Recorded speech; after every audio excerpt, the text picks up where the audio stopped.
Good morning in Boca Raton. My reflection this morning is about beauty. Um, and when we speak about beauty, I'm not just talking about the external beauty, otherwise known as our physical appearance. I speak of our internal beauty. That means our emotional and spiritual beauty. When we encounter people who are physically beautiful on the outside, we're instantaneously attracted to them in some way, shape, form, or fashion, be it their physical features, be it their hairdo, be it their cologne or perfume, whatever your persuasion may be. However, it only takes time and having a conversation with those people do we find that that person has everything that we need. Um, in many cases, we're willing to neglect those internal needs to accept the physical needs. Well, there's one thing in this world we have to understand is to be compatible with someone, you have to have a level of compatibility, meaning that if you look great on the outside, but you have a bad attitude or a um, poor demeanor, it doesn't have to be necessarily that you have a bad attitude, but if you carry yourself in a negative manner, then that negativity expands and goes on and transmits to others. The same as though a person who comes to work every day hating their job, you will breathe that negativity onto those who work with and for you. And when I say with and for you, meaning that if as a manager, if a manager has employees who are always negative, eventually he picks upon that negativity and it grows within himself, and he himself becomes negative. The same goes trickling down. If a manager treats his employees good and he shows them how happy, he has that power to be able to um, to transmit his positivity upon them.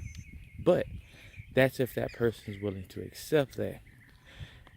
So basically, what I'm saying in a nutshell is when we meet people and interact with people, we have to give them 100% of ourselves, meaning that not only just the physical, you got to give them the emotional and spiritual. And sometimes the spiritual may not be 100% compatibility. It means that there is a willingness to learn about each other. So whereas a person who is Jewish may meet a person who's Christian or Muslim, you still have to be able to interact with that person on a level first of equality as being human beings, and secondly, focus on your interests. You know, you can learn more about a person by focusing on how they're similar to you than focusing on their differences.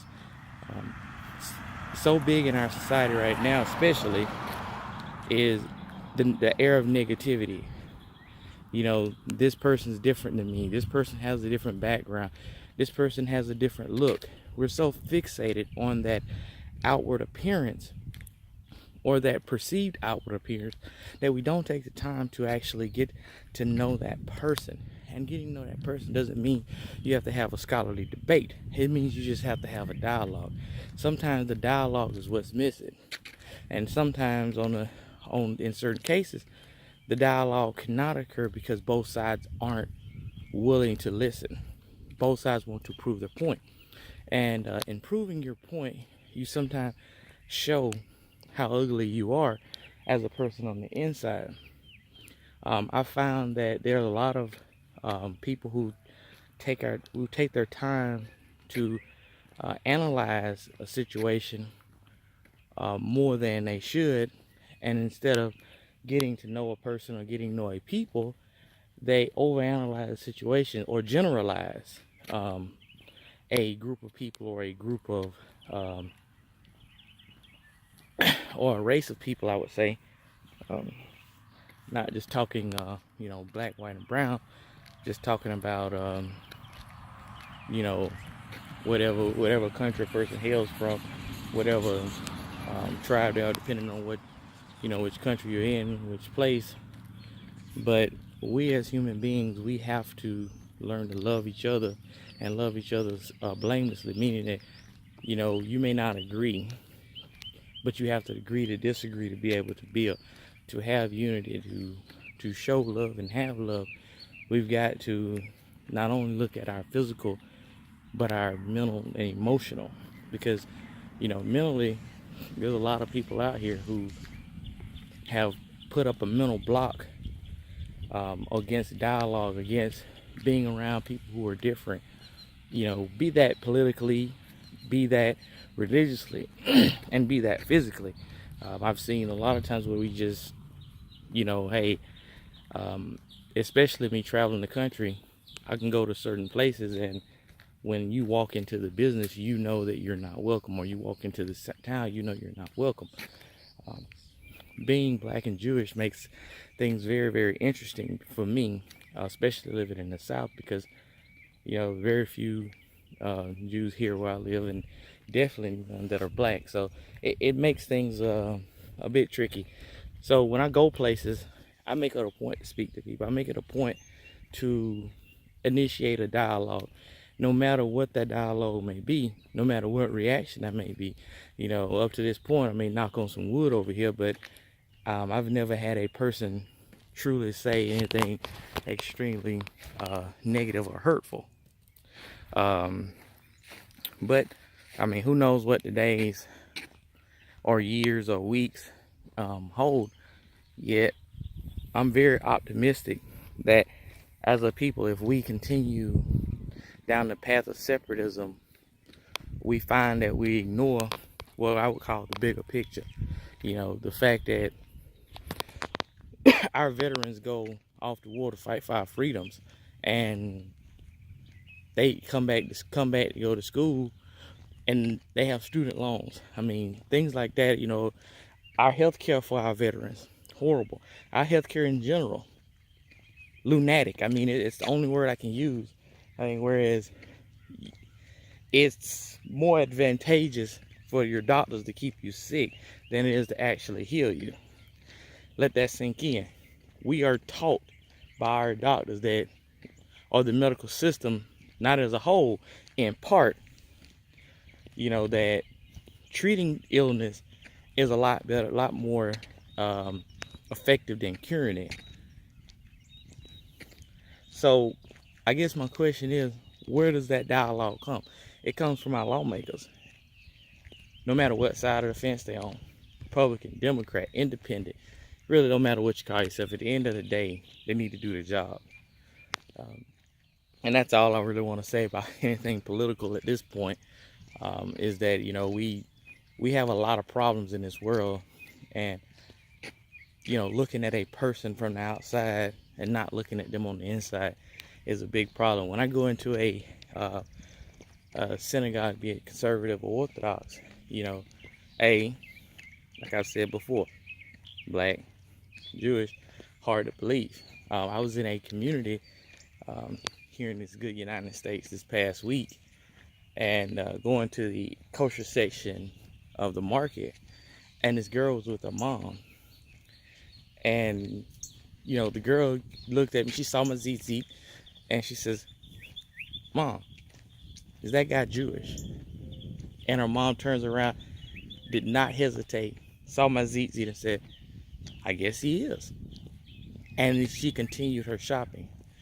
Now, I have been in other communities where, and I won't name names or cities, whereas, speaking with the community, and of course I'm a Karaite Jew, the rabbi says, "Oh, he's one of those Karaites. They'll be gone in a century, so don't really worry about him too much."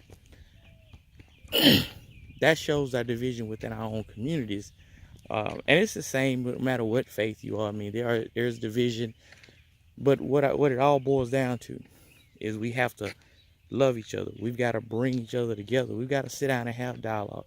Why would someone think that the Karaite community itself is dying within a generation or a century or whatever without dialoguing, knowing that the Karaites are continuing to grow, knowing that the Orthodox communities are shrinking, knowing that the conservative communities are shrinking, knowing that their synagogues closing every year, their churches closing every year, their mosques closing. Why is this? It's because we've gotten to a point to where rather than fixing our problems, dialoguing and figuring out what's wrong, we'll leave the faith, we'll leave the community. And it's because, you know, people look at our socioeconomic status as opposed to looking at us as individuals. If you have a community or a group, you know, each member should have equal voting rights. But, you know, hey, if I can afford to put $500,000 in a synagogue or a church, I should have a higher voting right. Well, yes and no. I should have a say in it, but it should be a communal decision, because if I donated the money, I donated it either with a specific purpose or I donated it to benefit the community at large. And if I donated to benefit the community at large, then that amount should always go to the community at large, not, you know, my personal gymnasium or, you know, my personal education wing. If I want to donate to my own personal education wing, then therefore I should do so. And then there goes your level of vanity. But that's, like I said, different conversation. But in closing, I'll just leave everybody with this. The people that you love, tell them you love them. If you meet a stranger, don't meet a stranger. Meet an opportunity to make a new friend. And if you're in a relationship with someone, you know, be wholehearted, honest, and show them what, you know, what you have to offer on the inside as well as the outside. Because you never know when that day will come when that person, those people, that community may not be there or may not be willing to hear what you have to say. May God bless you and have a beautiful day. Shavuot Tov.